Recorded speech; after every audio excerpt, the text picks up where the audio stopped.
Welcome to the State of Business on Art Television. I'm Nishani Pikera. Let's first take a look at tonight's main stories. Process to test import and export commodities should be transparent, says Minister Amanugama. UNHRC proposal regarding Sri Lanka no longer valid, states MP Dilan Pereira. In tonight's main story, Minister Sarath Amanugama says that both exported and imported commodities should be tested through transparent and corruption-free processes to ensure that they meet global standards. He also emphasized upon the importance of having a front office for accreditation. He made this statement while addressing the media during a national seminar organized by the Sri Lanka Accreditation Board in collaboration with the United Nations Industrial Development Organization in Colombo this morning. The seminar was held under the title, Delivering a Safer World.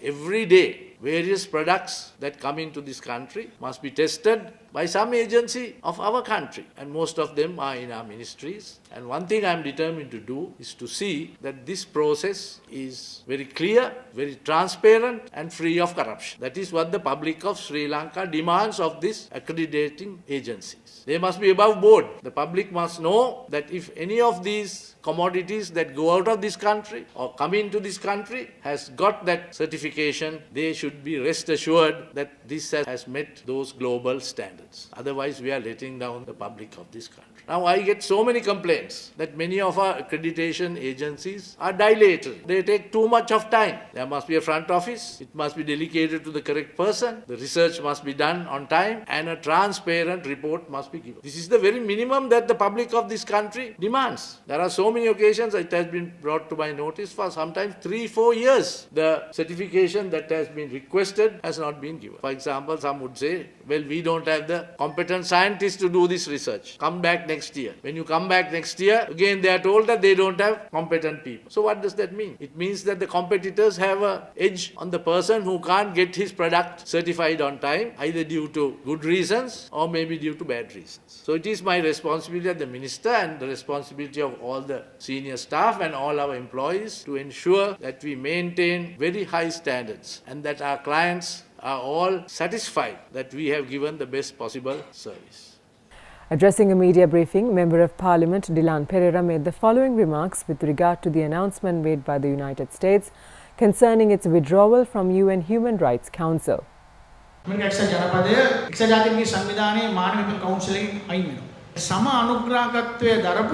ලංකාව සම්බන්ධයෙන් යෝජනාවක් දැන් වෙනකොට සාකච්ඡාවට භාජනය වෙමින් පවතී. ඇමරිකාව සහ ශ්‍රී ලංකාව තමයි ඒකේ සම අනුග්‍රාහක. දැන් ඇමරිකාව අයින් වෙනකොට කොමිෂමෙන් එහෙනම් තවදුරටත් මේ යෝජනාව වළංගුද කියන කාරණය පිළිබඳව නැවත සාකච්ඡා කළ යුතුව පවතී.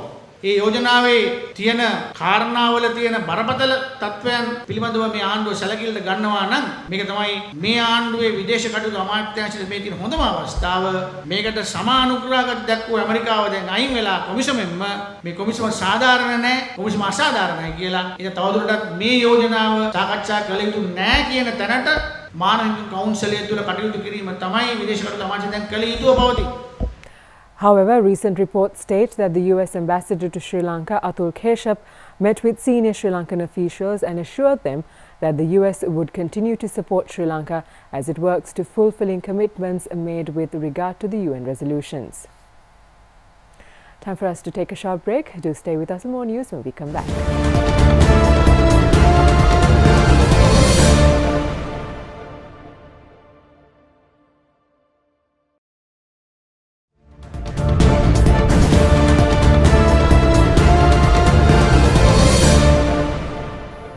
Welcome back. You're watching The State of Business. During a press briefing held in Colombo today, Chairman of the Committee on Public Accounts, Deputy Minister Lasantha Alagiyawanna made the following statement regarding the importance of the COPA and its potential to reduce misuse of public funds and property and to mitigate corruption. සමස්ත මූල්‍ය අවභාවිතාවක් වීම අඩුද වැඩිද කියන එක අපිට පැහැදිලිවම කියන්න පුළුවන් කමක් නැහැ. වංචාවන් දූෂණ සිදුවීම පිළිබඳව අඩුවෙන් වෙලා තිබෙනවද වැඩියෙන් වෙලා තිබෙනවද කියන එක අපිට පැහැදිලිවම කියන්න පුළුවන් කමක් නැහැ. නමුත් එවැනි දේවල් වලට තිබෙන හිස්තැන්, එවැනි දේවල් වලට සිදුවීමට තිබෙන ඉඩ ප්‍රස්ථා අඩුවීමක් සිදු වෙලා තිබෙනවා කියන එක, අඩුවිය යුතුයි කියන එක බොහොම පැහැදිලි වගකීමක් ඇතුව අපි ප්‍රකාශ කරන්න ඕනේ. ස්ථාවර වත්තාම්බලේ කියන පවත්තගෙන යන පටන් ගත්තාම වංචාවන් දූෂණ අඩු වෙනවා. මේ ආකාරයෙන් අපිට විශාල ප්‍රගතියක් කරා අපිට අනිවාර්යෙන්ම යන්න පුළුවන්කමක් තිබෙනවා කියන එක බොහොම පැහැදිලිව සඳහන් කරන්න ඕනේ. Minister Aligevanna also commented on the improvements initiated by the Committee on Public Accounts to improve efficiency within the system.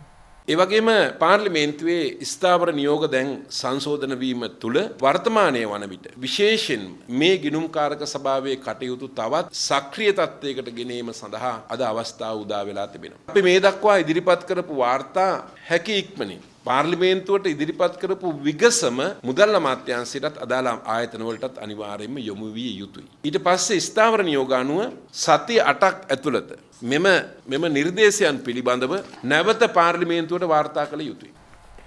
China Merchant Port Holdings Limited released the final tranche of the $584 million for the Hambantota port, completing the $976 million investment yesterday, making it the single highest ever foreign direct investment received by Sri Lanka to date. The cheque was handed over to the chairman of Sri Lanka Ports Authority, Dr. Parakrama Dissanayake, by the chief representative of China Merchant Group in Sri Lanka, Ray Ben. This third final tranche of the $584 million follows the first and the second tranches released in December last year and January 2018, amounting to $292 million and $97 million respectively. The SLPA and the government entered into a concession agreement with China Merchant Port Holdings Limited of Hong Kong in July last year for the management, operation and development of Hambantota Port on a private-public partnership model. And now let's take a look at a few more stories in brief. SoftLogic today opened its new SoftLogic Max showroom in Mount Lavinia as part of the company's business strategy to continue boosting presence by expanding customer touchpoints across its consumer retail arm. The SoftLogic Max showrooms are managed by SoftLogic Retail Private Limited, a fully owned subsidiary of SoftLogic Holdings. The new store provides customers the largest international brand lineups of televisions, refrigerators and other consumer electronics and lifestyle products for their households at competitive prices. With the opening of this new store, the total number of SoftLogic stores located around the country comes to 220, which includes 20 SoftLogic Max stores located island-wide. Crispo recently arranged a media tour aiming to establish closer relationships with its customers by showcasing their quality measures and hygienic methods. Crispo operates among 17 business locations centralized through 6 core companies, out of which 4 locations were visited by the media crew. Initiated in 1972, Crispo has been emerged as the first and most sophisticated, fully vertically integrated poultry producer in Sri Lanka. After this break, it's a Stock Watch. Do stay with us.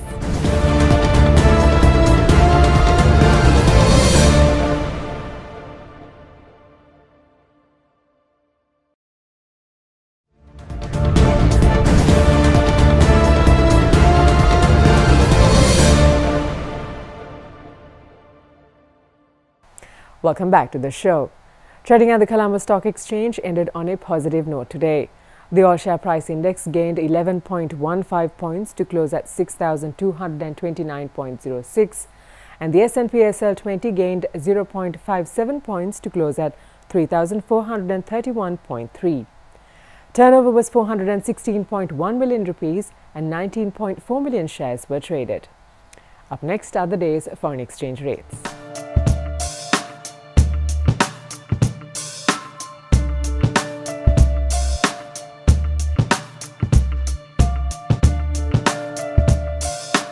And that's all the news we have for you tonight. Do join us again tomorrow at the same time. Until then, thank you for watching. Good night.